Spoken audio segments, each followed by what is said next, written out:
Hey, what's up, everybody? It's Pikel with League of Items, and the play-in stage is over. So I want to go through what kind of happened in the play-in stage, and then reorient ourselves for the next stage of the competition, which starts on October 3rd. So yeah, the first thing to do is check the final stuff for the play-ins. Today, LGD and Unicorns of Love both made it out. So we have Team Liquid, LGD, Unicorns of Love, and PSG Talon.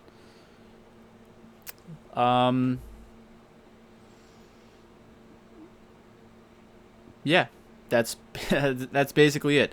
So I guess one thing to think about is like, how did everyone perform relative to expectations, right? So let's go through that real quick.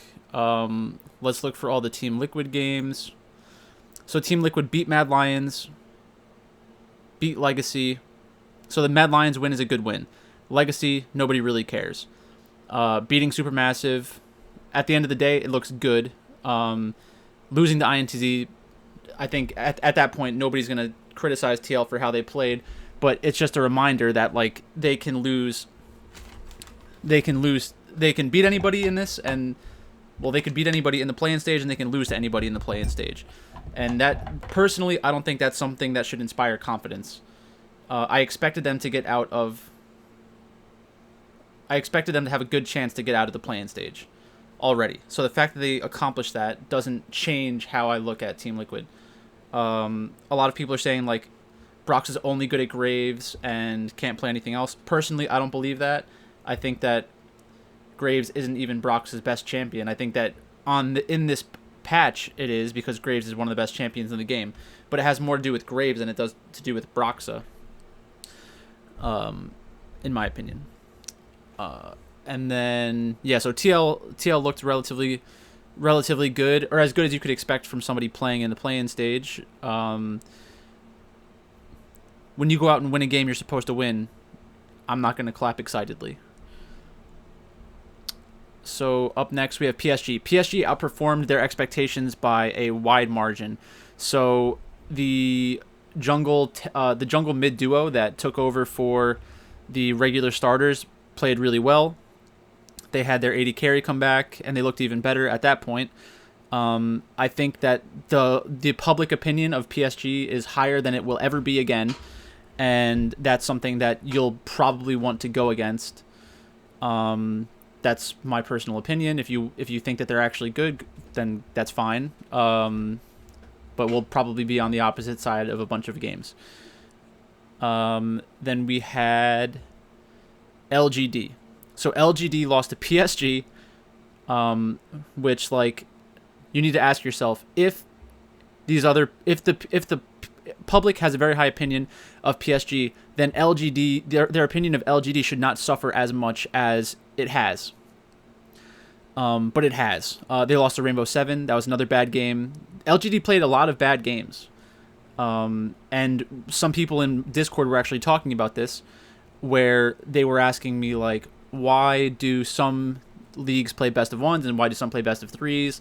Like, it just doesn't seem to make much sense. And one thing to take into consideration is that the play-in stage was a best of one for the group stage, and then it was a best of five, right? So in a best of five, teams that are better are more likely to the better team is more likely to win, because the variance is reduced when you spread out the outcomes over 5 games.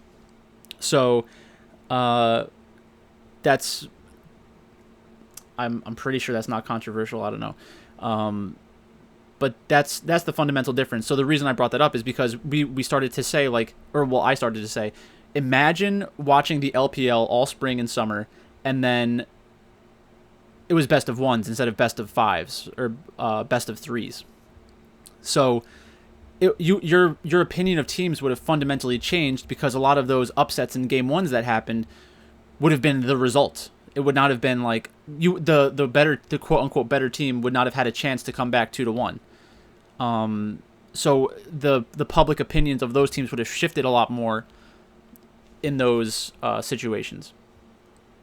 So I think that we kind of saw that with LGD, where if every match they had was a best of 3 against these teams, I don't think they would have ended up losing as many matches, quote unquote matches, as they did, because that's just my opinion of their talent level, their power ranking.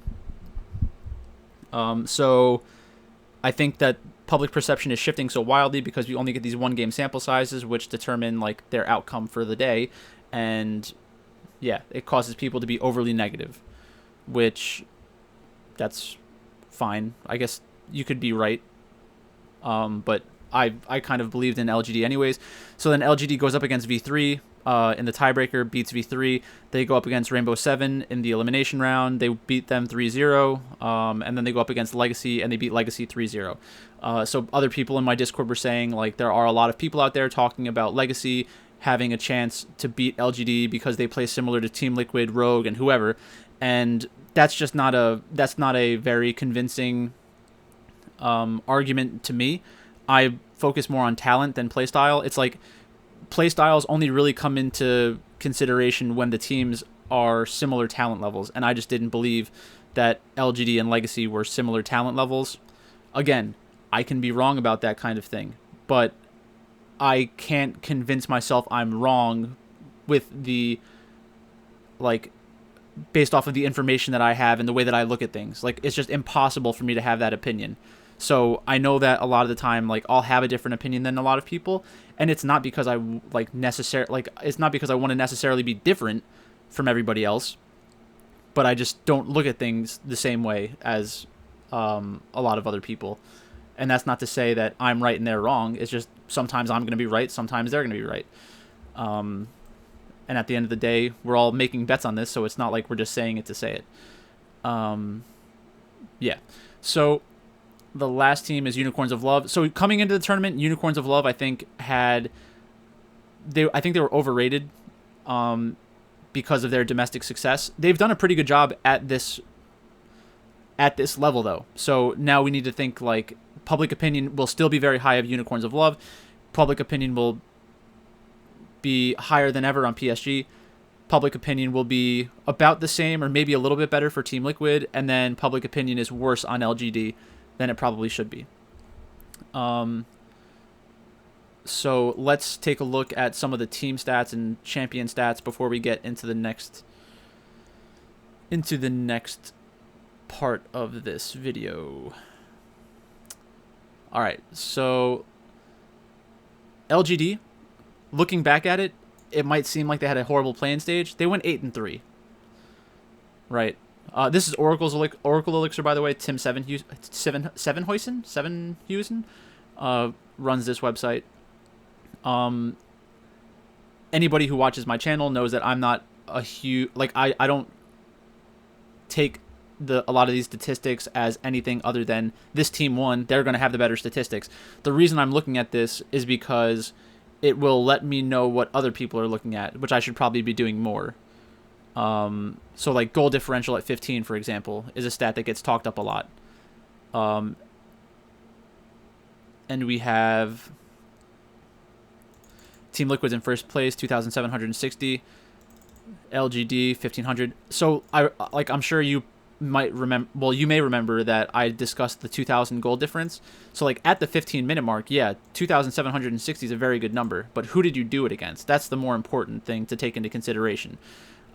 Unicorns of Love 640. So even though we have this very high opinion of Unicorns of Love based on like their dominance in their own region, and then they played well at play-ins, they only had.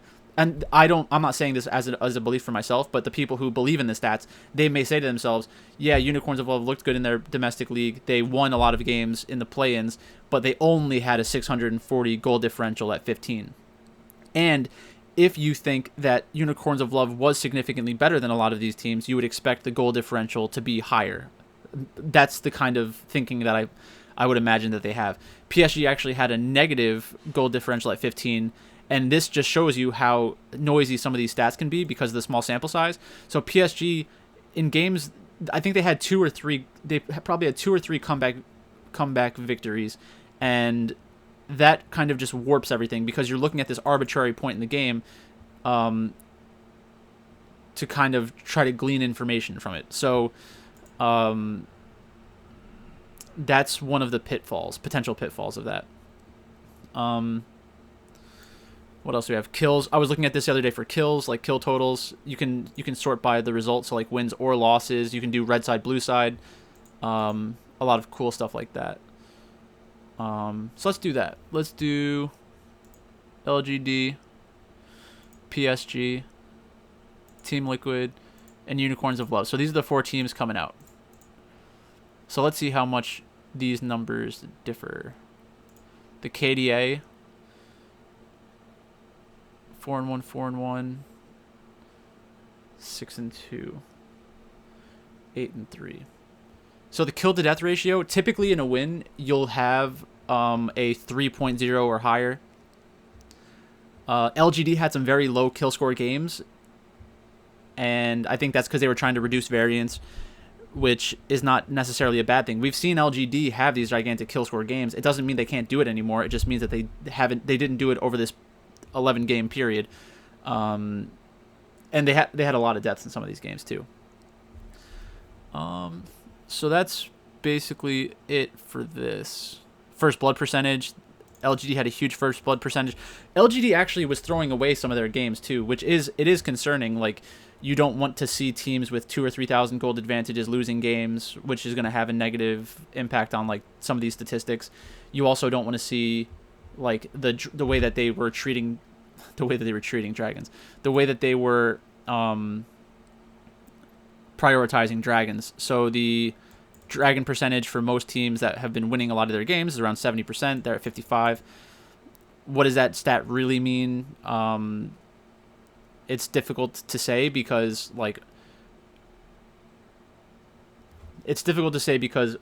that's assuming that everyone is approaching the game the same way, going after all the dragons. And even though I think that's how you should be playing, it doesn't mean that's how people will be playing. A low Baron control rate. So this is probably very, very highly correlated with winning as well. So like if we compared win percentage to that, it would be 0.8. So one game they didn't have it. Interesting.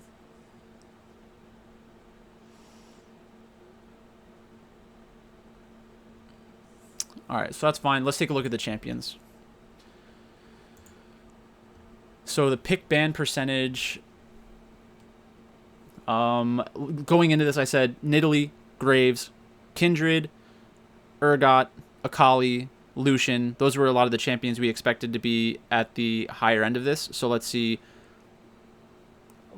how that turned out. So we have Nidalee. Nidalee was picked or banned in almost 90% of games. Has a 64% win rate over 11 games played. Very good champion.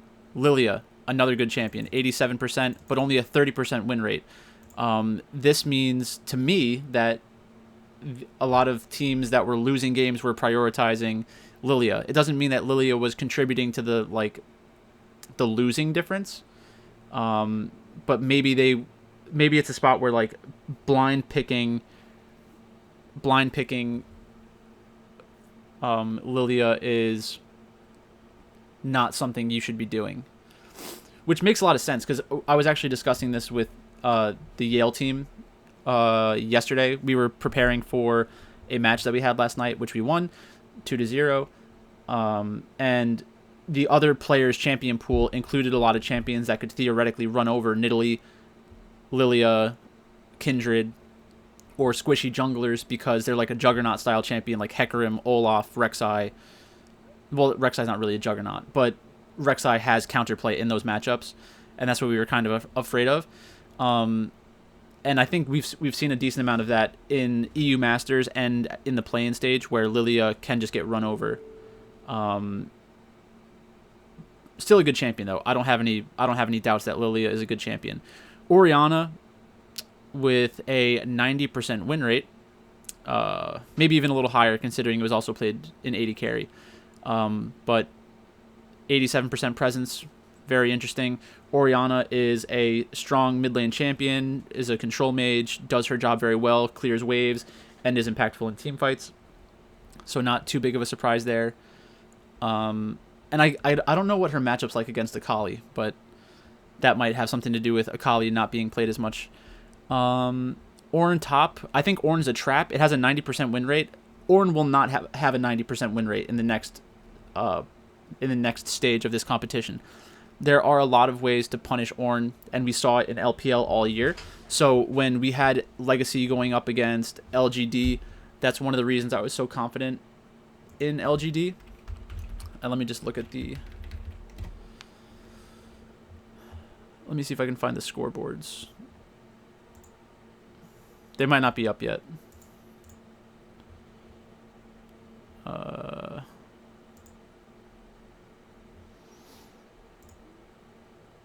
All right, they're up.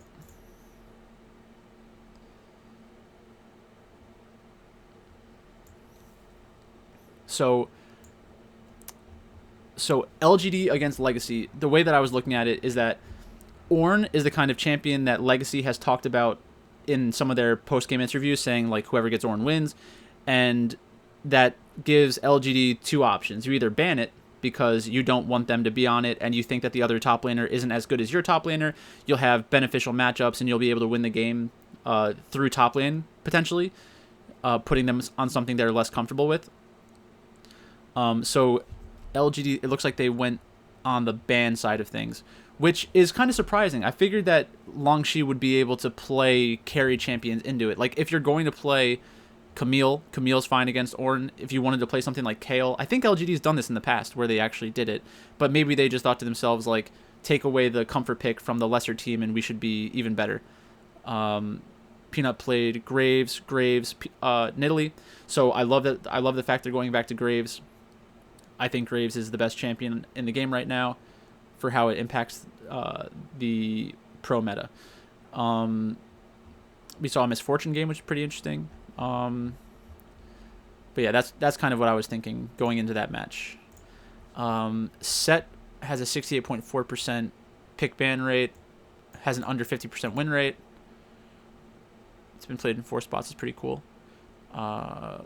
Leona, Camille, Lucian has a 60% win rate,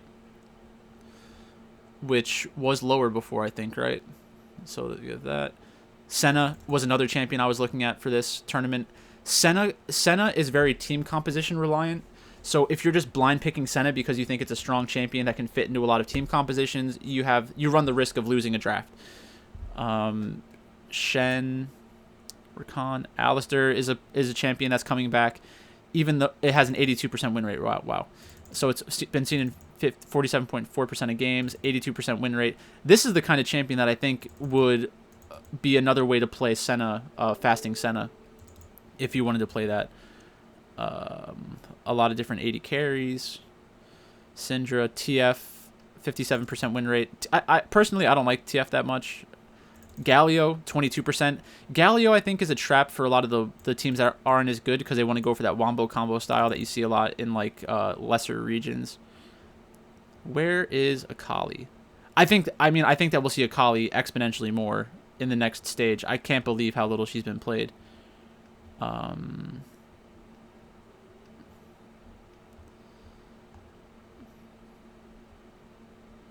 I miss it? Akali. Games played 1. 31.6% pick ban. So yeah, 29% ban. That's interesting. I'm shocked by that. I guess a lot of these teams just don't have Akali players, but I thought we decided that there were Akali players. I forget. Maybe I'm just wrong about that. Definitely a very strong champion. Another thing that I like to see is the Kassadin being played. Kassadin has a 100% win rate over 3 games? Games played 3. Yeah. Kassadin is great on red side when you get the counter pick. It has a 67% counter pick rate, which I'm not sure if this... I guess this means that it was played blue side once. It's unclear. But let's go to the next stage of the competition. So now we have all of the groups set. The games are going to start on October 3rd, and we should finally get some really cool DraftKings slates for these, unless they break them in half, which is going to break my heart. So we have G2, Machi, Suning, and Team Liquid. So G2, they did a good job in the summer playoffs. A lot of people were low on them the entire season, so I think that there is some apprehension about G2 Esports, but in this group, they're probably thought of as the favorite by most people because they don't watch Suning as much, and they're not familiar with Machi Esports, so it's going to be thinking to themselves, I know G2, I know Team Liquid, who are these other teams? G2 has to be live. And actually, let's go to some of those polls that I made. And I'll explain why I did that.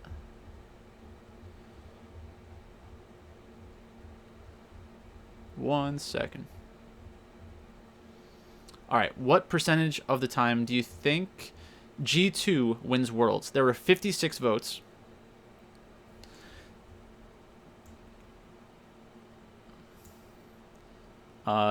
56 votes. 30% of the time is equal to 10.7%. So the line for that would be plus 233.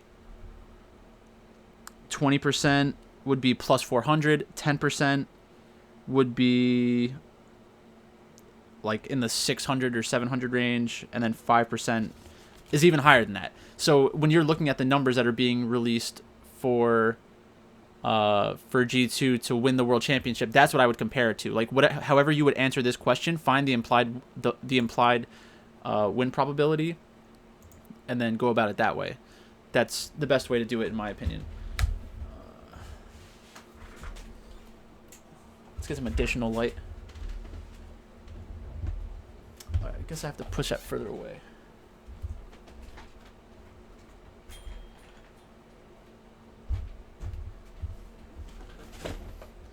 So we'll get a nice blend of light. Got to figure out the lighting situation in here eventually. All right. So G2, Machi, Suning. What percentage of the time? Top Esports, JDG, Damwon Gaming, and that was because they were the top 4 teams at that point. When I made those polls, they were the top 4 teams on sportsbooks. So G2, Machi, Suning, and Team Liquid. Based off of what happened in the play-in stage, people will probably try to convince themselves that Machi Esports is better than they are because PSG Talon played well. People will probably think that Team Liquid are better than they are because of how they played in play-ins, and people will probably say that Suning is worse because LGD underperforms, because somehow that impacts the other teams from their regions. The whole regional thing is funny in League of Legends when it comes... Like, you need to have an opinion of the team, not of the region. That's just the way it is, I think. So G2, if we're looking at the top laners, I mean, Wonder, Bin, and Impact. Personally, I would take Bin out of all of them. Wonder's okay. I don't know a lot about Machi Esports. I'm not going to pretend like I understand what their team does. So instead of me saying Machi Esports is bad because I don't know anything about them, I'm just going to say I don't know much about them. So the two ways to look at it would be like giving them the benefit of the doubt that they're even with everybody. That seems unlikely, but that's kind of where I'm coming out on it. So for that, I would still expect Suning to win that group. I think S of M is the best jungler in that group. I think Bin's probably the best top laner in that group. Caps might actually be the best mid laner in that group. Angel's better than Jensen. I like Huanfeng a lot. I know Perks has done well historically, but has been underperforming recently. So I'd probably say Huanfeng is the best AD carry in the group. And then Mickey against Sword Art against Core JJ. Core JJ is really good. Sword Art's really good. And Mickey's pretty good. So, I mean, not a huge difference there. So, based off of that, I have to go with Suning. Group B, Damwon Gaming, JDG, PSG, and Rogue. I think Damwon and JDG get out of this. PSG looked good, but when you play against JDG or Damwon, I don't see Talon being able to compete with them. It doesn't mean that they can't win a game off of them. I just don't expect once the whole group is said and done. It's a double round robin, so you got to play everybody twice. I don't expect PSG Talon to beat Damwon or JDG 2 games. So I would expect Damwon and JDG still. Group C, Fnatic, Genji, LGD, Team Solo Mid. I think now is a great time to bet LGD to win the group, because like I said, people will never have a lower opinion of LGD than right now, unless they start losing to these teams as well. But I still think that if we look at the jungle, Peanut is a much better jungler than Self-Made and Spica. In terms of Clid, I think that Clid is a very good jungler. You don't play on T1 and then you don't play on T1 as a bad jungler. It's impossible. And if you look at T1 from last year to this year, Clid versus Elim and Cuz, Clid was obviously a big part of T1's strength last year. And they were sad to see him go. They wanted to keep him, from what I've been told. Not by any specific people, just like what I've heard in the community. In terms of the other positions, I still have concerns about LGD with Longshi and Kramer in the style that they play, but I think Xie is going to surprise a lot of people. Xie was thought of as one of the like up and coming players for a while when they were playing on World Elite. So this could be a coming out party for Xie. Because like then the narrative becomes like Xie carried them through play-ins, then they carried them through the group stage. Now they're in the knockout round. Like I could easily see that playing out. And the thing is, if Fnatic or TSM play really well and take games off of LGD, that's not going to upset me at all. Like I want to see competitive, high quality League of Legends. The only bad outcome would be some of these teams just mailing it in, being horrible, and that's the worst case scenario for everybody. I want to be entertained. I want good matches. In Group D, we have DRX, FlyQuest, Top Esports, Unicorns of Love. So this is a good time to bet DRX, I think, to win the group. Obviously, it's most likely that Top Esports will win the group, but I think you're probably going to get close to get some value on DRX. So I think I'd look at that. What are the chances that DRX comes in first? I would say plus 233.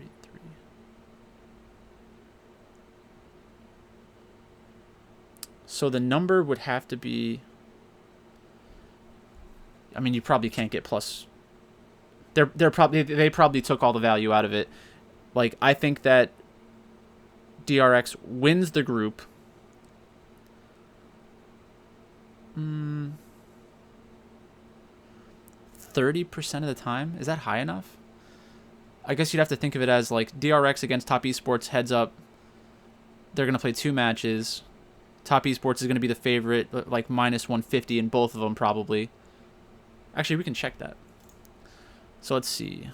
Top Esports against FlyQuest. Top Esports against DRX. 244. Okay. So there probably is value on DRX because if they're plus 186, they have to go 3-1 or 4-0. They will need to take a game off of Top Esports, and then they will need to. Actually, they'd probably have to beat Top Esports 2 out of 3 if there's some kind of tiebreaker, and that's assuming they don't lose to any of the other teams, and Top Esports doesn't lose to any of the other teams. So, what are the chances that DRX beats Top Esports 2 out of 3?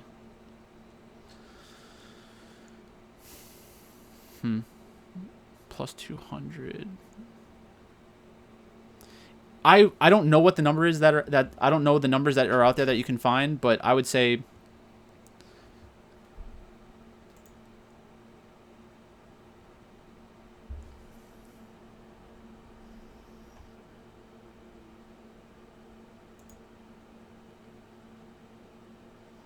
This is to win Worlds. DRX plus 2,000. That's really not that bad. But I'm saying to win to win the group specifically. That's what I would be looking for. All right, so that's what I would look for. I don't think Unicorns of Love have a chance to get out of this group.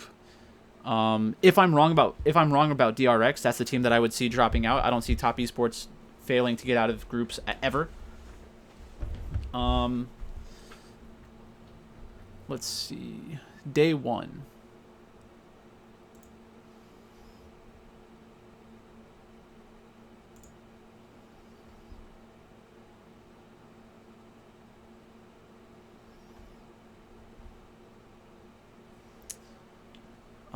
FlyQuest against Top Esports. Why are all of the games not listed?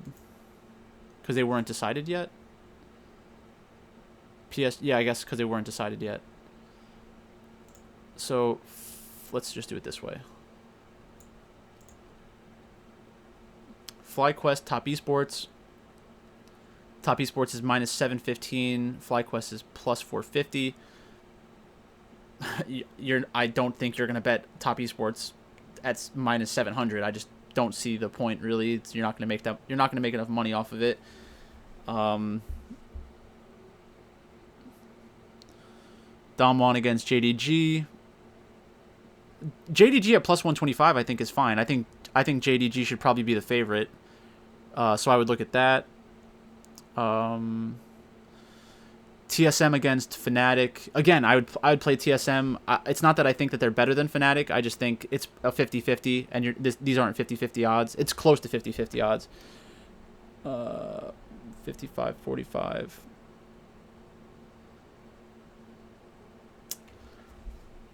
I guess you're only really getting like 5 points of value max. So it's probably a stay away, but it's borderline. If that line moves at all, like into like the plus 140 range, plus 150 range, then you're probably happier. Then we missed a few games. So UOL against DRX is not listed. Rogue against PSG is not listed, and Genji against LGD is not listed. So I would expect Genji to be a big favorite. Let's see if there's any comparable teams in there. So Genji against LGD. Genji also plays TSM and Fnatic. So what is Genji against Fnatic? Genji against Fnatic is minus 180 to plus 140. I think that's going to end up being about the same number for this match. So when Genji against LGD is posted, I would say look for LGD at anything plus 140 or higher, because it should be like a plus 120 or yeah, that's my opinion. I think it should be 55-45.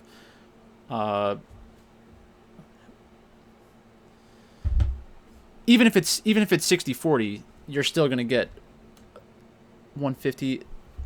Then you'd probably want it closer to 170. I think that if it's anywhere close to 150, I'll probably look at betting it. Unicorns of Love against DRX. So let's see what else. DRX against what's DRX against FlyQuest? DRX against FlyQuest is minus 333 to plus 240. I would expect the line to end up like Unicorns of Love plus 200. So if it's closer than that, I'm probably fine betting DRX at any number. I'm not afraid of Unicorns of Love is basically my opinion. But at the same time, like I could be just like so biased against Unicorns of Love at this point that it just makes sense for me to stay away for a game or two to see how they compete against these other teams. Like I don't need to make a bet on this game. Rogue against PSG. So this is going to be a tough one to get. This is going to be a tough one. Rogue against JDG. Rogue against Damwon. Minus 435. Wow, so there's a big difference between Rogue against Damwon and Rogue against JDG, according to the book. That's 435. That's like over 5 points of value between the two different teams. So they're separating Damwon and JDG by 5 percentage points. Rogue against PSG.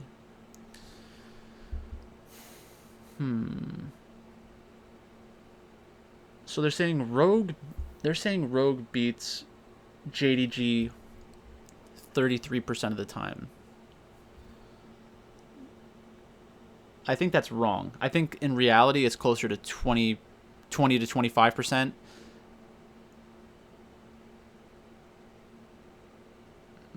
This is a best of one. I guess that's really what you have to depend on, is that you get some variance with Rogue against JDG. Like, you get that lucky outcome. Rogue against PSG, I think it's going to open close to 50-50. I think Rogue probably ends up being the favorite at like 55 or 60%. I could see taking PSG against them. PSG did beat some pretty good teams that are just as good, if not better, than Rogue. So I could definitely see betting that as well. But that's basically it. That's really all I wanted to do in this video today. So thanks for watching, and I'll talk to you later.